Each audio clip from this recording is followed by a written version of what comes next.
makaapekto po kasi pag naano siya, no? Kung ma-stress ang bata, maapektuhan. Kaya dapat talagang ano siya, panatag na panatag, no? Kasi para maka-focus siya sa pagpa-practice. So yan, no?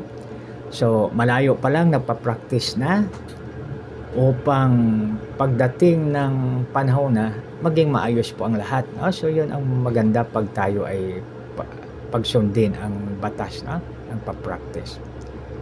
So yan mga kaibigan, no? So ganun, sa oras na ng laban, preparation ulit, no? Biro mo yan, pati yung pagkain, mayroong measurement yan, ibig sabihin kinokontrol.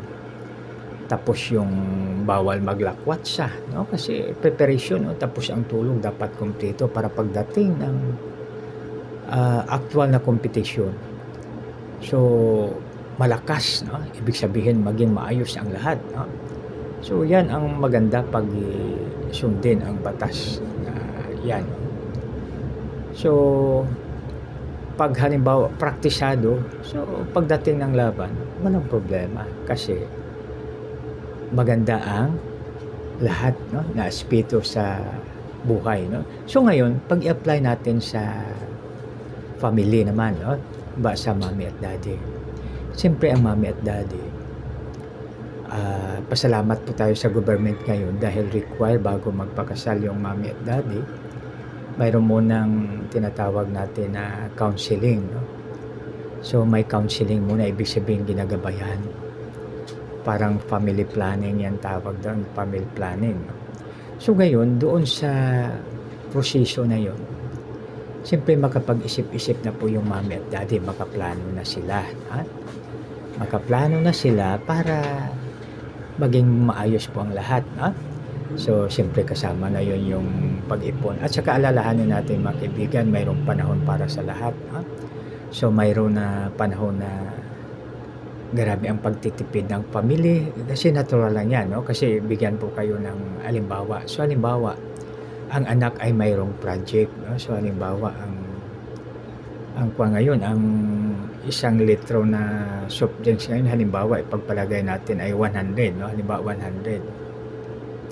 So ngayon pag halimbawa anak ay walang cellphone, no? Kasi kailangan niya ng cellphone para sa kanyang mga projects, no? Sabihin niya ngayon kay mami niya at kay daddy niya, "Mami, daddy, wala akong cellphone eh.